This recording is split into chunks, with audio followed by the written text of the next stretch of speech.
On 5 News, an unprecedented terror threat. The head of MI6 gives a rare public warning, saying Russia and extremists in Syria pose the biggest risks to the UK. It comes as President Assad continues to crush the rebels in Syria's biggest city, Aleppo. So exactly how do events there threaten us here? We'll tell you. Also tonight, Boris Johnson in trouble again, this time for criticising one of our closest allies. An online ban on ads for junk foods aimed at children. But will it work? And Britain's homelessness crisis, how it's all too easy to end up on the streets. You could never imagine it. You never wake up in the morning and think, yep, today I'm going to be homeless. It never happens.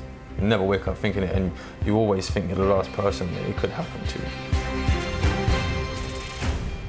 Hello and welcome to 5 News. I'm Sian Williams.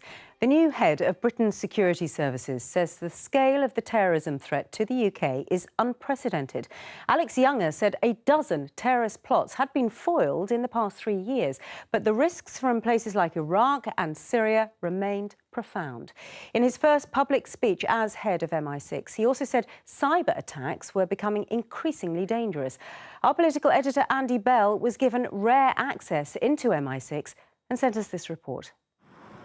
If this building looks familiar, that's because it's not only the fictional home of James Bond, it's the real HQ of the people who would employ him. The Secret Intelligence Service, SIS, otherwise known as MI6. The head of MI6 is not M, he's known as C, and today, for the first time, he gave a speech in the headquarters to a group of journalists. Now, much of what he told us, I can't repeat, but his message was pretty clear, that MI6 is playing its part in defending Britain in a dangerous world. The MI6 chief said that the scale of the threat from terrorism remained unprecedented. And he said that 12 terrorist plots in the UK had been disrupted since June 2013. Syria is a big concern. The MI6 boss said Russia's military intervention there could increase the danger of international terrorism. In defining as a terrorist anyone who opposes a brutal regime, they alienate precisely that group that has to be on side if the extremists are to be defeated.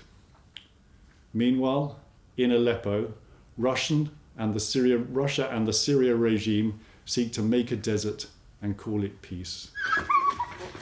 The terror attacks in France and Belgium have shown how close this threat is to the UK. And he said that after the Brexit vote, it was vital security and intelligence cooperation continued with our European neighbours. The threats that we faced before these events have not gone away. The joint capabilities we had before exist now. Indeed, they're getting stronger. The need for the deepest cooperation can only grow. We normally hear virtually nothing out of this building. Today, the MI6 chief clearly wanted to tell the public the threats are real and Britain needs the people who work here. Andy Bell, 5 News.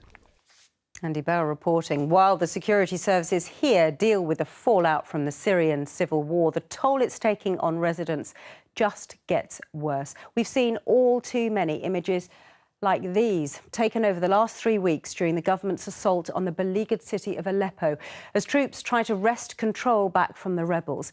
As Peter Lane reports, their tactics appear to be working. And just a warning, you might find some of the images in his report distressing.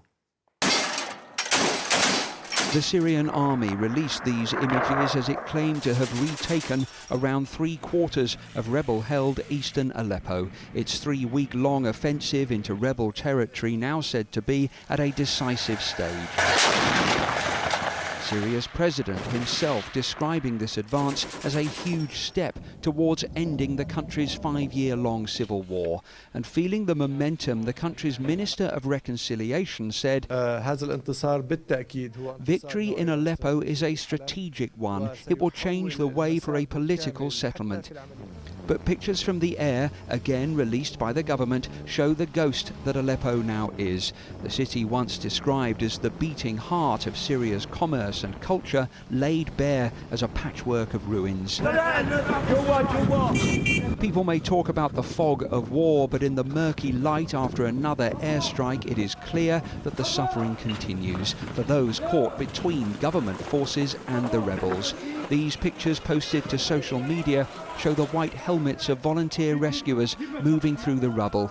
Locals say in the past 3 weeks, 800 people have been killed and 3,000 injured. As the government advance opens up new areas that were under siege, new rescues have been possible. Photos from the Red Cross show some of the 150 people rescued from the ruins of a former old people's home who'd been trapped, surrounded by the bombardment. And they show the reality that for some, the rescue came too late. Peter Lane, 5 News. Well, a key weapon in the fight against terror is keeping your allies on side. The Foreign Secretary Boris Johnson has been given a slap on the wrist by Downing Street after he launched into an extraordinary tirade against one of ours, Saudi Arabia. Well, let's go back now to Andy Bell, who's in Westminster. What's all this about, Andy?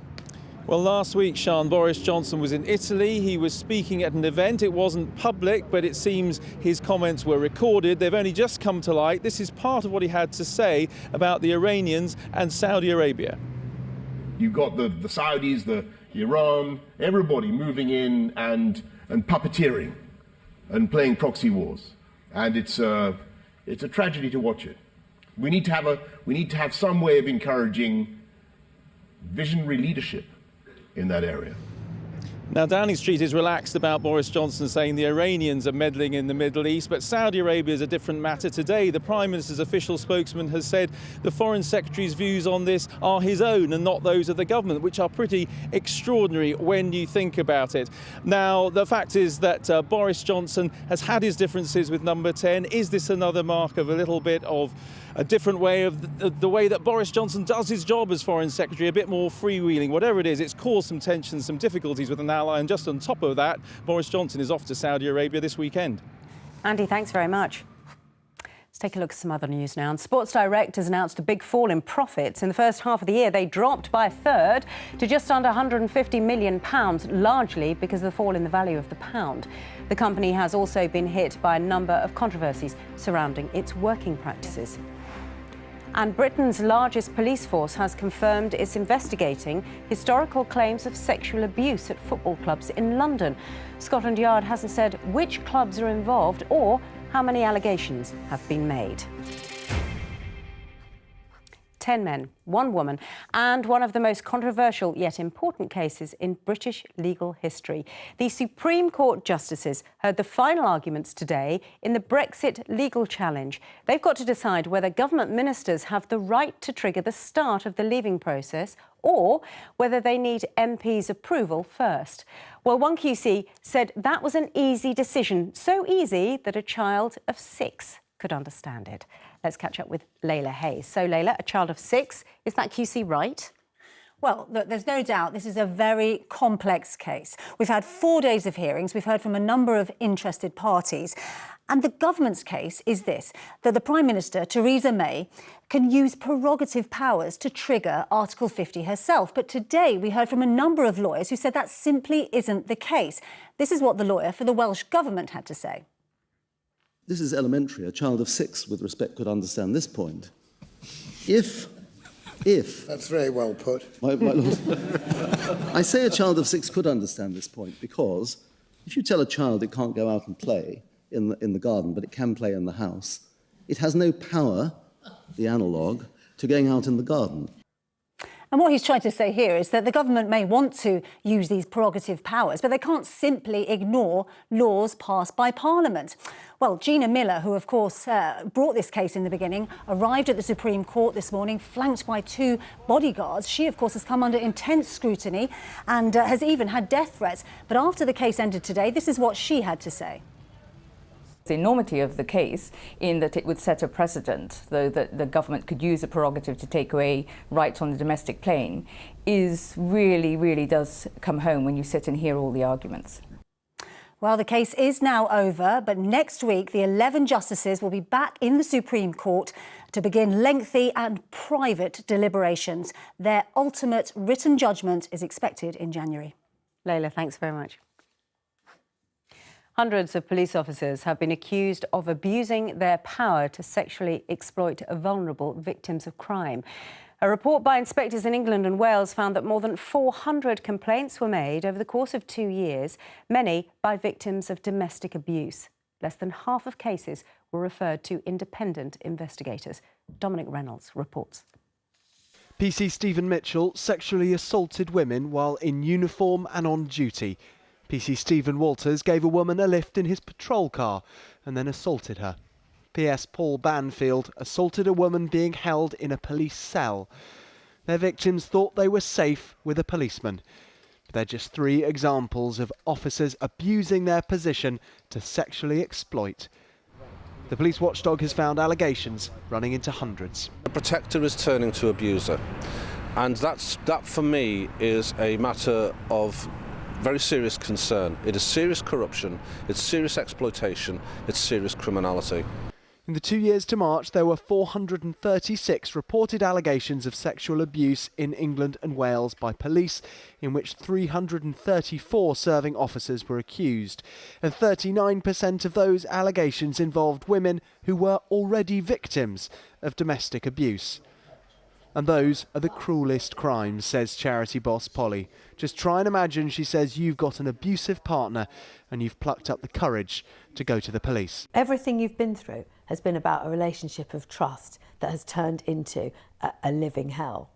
And then you build a relationship of trust with somebody that you believe is going to sort out the problem. And then what happens? They betray your trust in the worst possible way. But a former officer wants us to put the 300 alleged abusers in perspective against the 200,000 officers in England and Wales. This is a very small minority. There's enough knocking of the police right now, and I'd just like to impress upon the public that actually police officers don't want to work with people who are abusing their authority, particularly for sexual favours. Police leaders admit this is a disease. The watchdog says the answer's in technology, monitoring internet and phone use, spotting patterns of behaviour and intervening before the line is crossed between police and criminal. Dominic Reynolds, 5 News.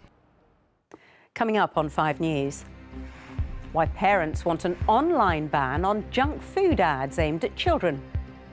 You don't know what they're seeing, so the fact that she does shout out that she wants it makes me aware that there is advertising going on. And how an appetite for giraffe meat is endangering an iconic species. We'll see you after the break.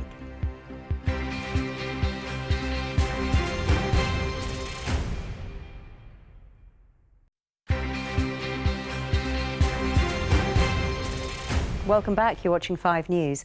Adverts for junk food are to be banned from internet sites that are popular with children. There are already restrictions involving kids' TV shows, but with young people spending more and more time online, health bosses want to extend the rules. Here's Jessica Omory. So what kind of videos do you like to watch? Alexandra is 9. Her favourite programme is My Little Pony, but she doesn't watch it on TV, where adverts for sugary, fatty and salty foods have been banned in children's shows for more than a decade. Instead, she watches it online, where those ads regularly pop up. She has to watch them through if she wants My Little Pony to continue. Maybe toy adverts and chocolate adverts. And when you see those adverts, what do you normally do?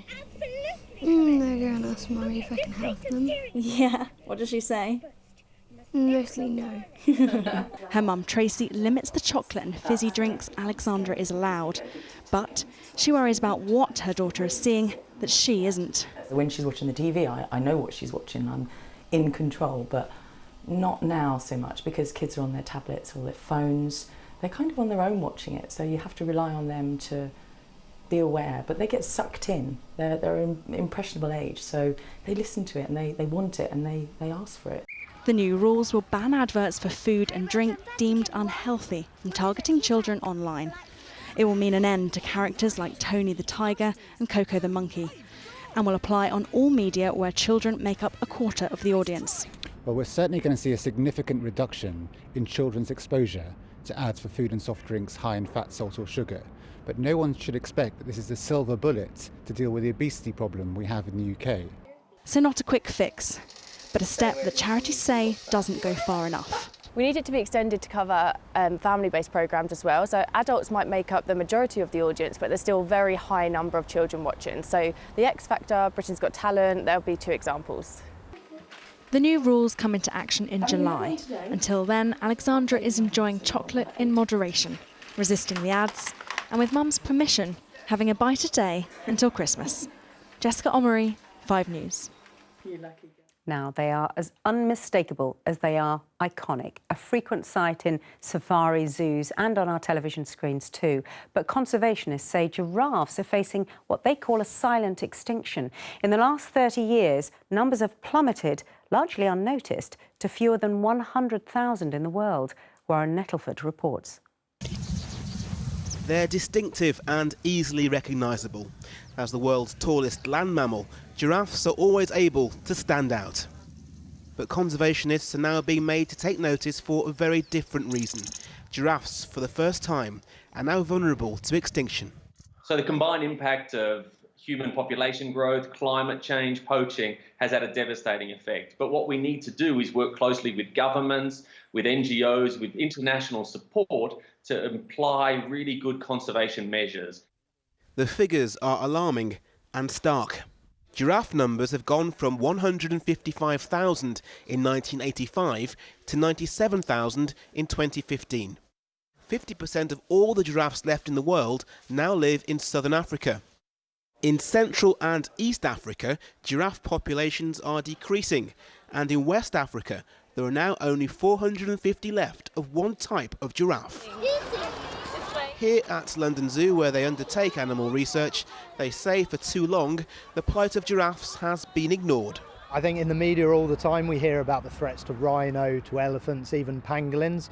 Yet giraffe, whilst being an iconic species that everyone associates with Africa, I think people just weren't aware that they're so badly threatened.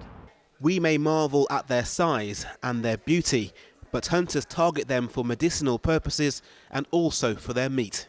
These are huge and truly show-stopping creatures, and maybe we've taken giraffes for granted for too long, because conservationists are saying if we don't act now, there could be fewer of them in the future. But there is a glimmer of light. In parts of southern Africa, giraffe numbers are increasing. Conservationists want governments to work together so this can be replicated across the continent. Warren Nettleford, 5 News. Now, earlier this week, you might remember we heard from 2 people facing a desperate Christmas living on the streets. Rough sleeping is what most of us associate with homelessness, but there is a hidden side, which in many cases brings some surprising stories. Minnie Stevenson has been hearing 2 of them. I was in a relationship with somebody and obviously it came to a rough end. The only option I had was to go out onto the streets. I didn't really have anywhere that I could go and stay. I slept in a park on a ramp. I only had my jacket, so yeah, it was pretty cold. My first night out on the streets was just, how did this happen? Why am I here? Why is this happening? This year, Chris became 28 and homeless. When his relationship broke down, he left home with no job and nowhere to go. You never imagine it. You never wake up in the morning and think, yep, today I'm going to be homeless. It never happens. You never wake up thinking it, and you always think you're the last person that it could happen to, in that sense. But this situation showed me that it can happen to anybody. And how did that make you feel when it happened to you? Not good. You feel like just ducking into a little hole and just not coming out for a little while. So you're the youngest by far. After walking the streets for weeks, Chris found charity Shelter from the Storm. The warehouse in London provides emergency beds for 44 homeless people a night. Since coming here, Chris has qualified as a carpenter and has now moved into his own home. I find a sense of community in this place. I'd like to think that my future from now is positive, is a bright one. There aren't going to be any more downfalls. The night shelter has helped over a quarter of the homeless people here get jobs, like 40-year-old Joanna, originally from Poland. When her hours were cut at work, she couldn't afford her rent. The landlord changed the locks. With no family here, she now lives at the shelter and gets up at 5 a.m. every day to work in a sandwich shop. What do you think people think when they think of a homeless person? They think usually that the homeless people are alcoholics and have problems with drugs, and they are not working. Joanna is now saving for a deposit and hopes her dream of having her own place isn't too far away, while Chris volunteers to help other homeless people. And how are you feeling now? Brilliant. I'm happy. I'm brilliant. At the end of the day, I said I come back every single day that I come back. And if I can do something, I can. And if I can't, I'm just here to be nice and smile and be pretty. The people I spoke to here may have lost everything, but they haven't lost hope. While they may be homeless, for now, this is home. Minnie Stevenson, 5 News. The stories of Chris and Joanna, who've got back on their feet. If you want to know more about the charity that's helping them, the information is on our Facebook page, and you can find it by searching for Channel 5 News. Sir Mick Jagger has become a father again at the age of 73. A statement on behalf of Sir Mick and his partner Melanie Hamrick said their son was born this morning in New York, and both mother and baby are doing well. Before we go, Matt's joined us to tell us what's coming up on 5 News tonight. Hello. Thanks, Sean. I'm not sure if having a baby in your 70s keeps you young, perhaps gives you your 19th nervous breakdown. But according to England's top doctor, working into your 70s will, just like Mick Jagger. We'll be finding out why Dame Sally Davis is urging people over 50 to keep on working and also take up new interests. Also, I'll be chatting to Tracy Beaker creator Jacqueline Wilson about why she thinks it's important to keep a diary and how it can help kids get ahead at school. Very good idea. Thank you very much. Look forward to that. That is it for now. Claire Nazir has the weather next. Matt is back at 6:30. Thanks for watching tonight. Goodbye for now.